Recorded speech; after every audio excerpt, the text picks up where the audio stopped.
ખાતે આમ આદમી પાર્ટીના કાર્યકર્તાઓએ ભેગા થઈને ખેડૂતો સાથે થયેલ અન્યાય અને કડદા પ્રથા બંધ કરવાના વિરોધમાં સૂત્રોચ્ચાર કર્યા। આમ આદમી પાર્ટી દ્વારા ખેડૂતોના પ્રશ્નોને ખાસ કરીને કડદા પ્રથાના વિરોધમાં મજબૂત અવાજ ઉઠાવવા માટે લીમખેડા એપીએમસી ખાતે કિસાન મહાપંચાયત સભાનું આયોજન કરવામાં આવ્યું છે। આ સભામાં ભાગ લેવા માટે દિલ્હીના પૂર્વ મુખ્યમંત્રી અને આપના રાષ્ટ્રીય સંયોજક શ્રી અરવિંદ કેજરીવાલ તેમજ પંજાબ રાજ્યના મુખ્યમંત્રી સરદાર ભગવંત માન ગુજરાત પધારી રહ્યા છે। સ્થાનિક કાર્યકર્તાઓ દ્વારા પંચાયત પૂર્વે સૂત્રોચ્ચાર કરીને ખેડૂતોને થઈ રહેલા અન્યાય અને કડદા પ્રથાના તાત્કાલિક નિવારણની માંગ કરવામાં આવી હતી।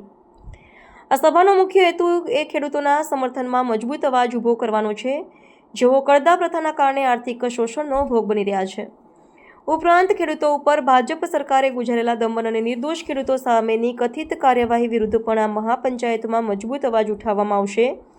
આપના સ્થાનિક કાર્યકર્તાઓએ પ્રજાને આહવાન કર્યું છે કે આ કિસાનલક્ષી કાર્યક્રમમાં વધુમાં વધુ સંખ્યામાં જોડાઈને ખેડૂતોના હક માટેની લડતને સહકાર આપે। આમ આદમી પાર્ટીના શીર્ષ નેતાઓનું ગુજરાતમાં આગમન ખેડૂત સમુદાયને સંબોધશે, જેના થકી ગુજરાતના ગ્રામ્ય અને ખેતી આધારિત વિસ્તારોમાં રાજકીય ગરમાવો જોવા મળી રહ્યો છે। પાર્ટી આ મહાપંચાયત દ્વારા રાજ્ય સરકાર પર ખેડૂતોને થતા અન્યાય બાબતે દબાણ લાવવાનો પ્રયાસ કરી રહી છે। હવે જોવાનું રહ્યું કે આ સભા બાદ રાજ્ય સરકાર કડદા પ્રથા સહિતના ખેડૂતોના પ્રશ્નોના નિરાકરણ માટે કેવા અને કયા પગલાં લે છે। આજ રોજ દાહોદ જિલ્લાના લીમખેડામાં જે એપીએમસી અહીંયા આવેલી છે, ત્યાં લીમખેડાને આજુબાજુ તમામ જગ્યાએ અમે આમ આદમી પાર્ટી વતી અમારી પત્રિકાઓ આપી છે અને અમે લોકોને પણ આહવાન કર્યું છે અને એમને સમજણ પણ આપી છે કે જે બોટાદમાં જે ખેડૂતો પર લાઠીચાર્જ થયો છે, શ્રમિકો પર લાઠીચાર્જ થયો છે અને સાથે સાથે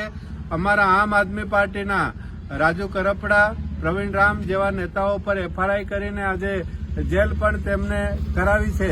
તો આવી ભાજપની ગુંડાગીર્દીથી ખેડૂતો ત્રાસી ગયા છે અને એના જ કારણે સુરેન્દ્રનગરમાં 31 તારીખે કેજરીવાલ સાહેબ અને ભગવંત માન પણ આવી રહ્યા છે।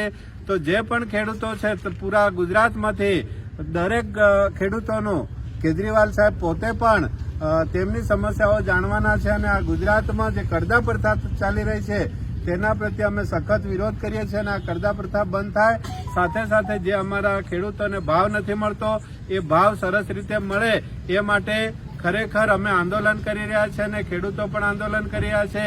તો આ સરકારે સુધરવાની જરૂર છે, નહીં તો આ ટૂંક સમયમાં એમને અમે જાકારો આપવા માટે અહીંયા આજે લીમખેડામાં પત્રિકા આપી રહ્યા છે।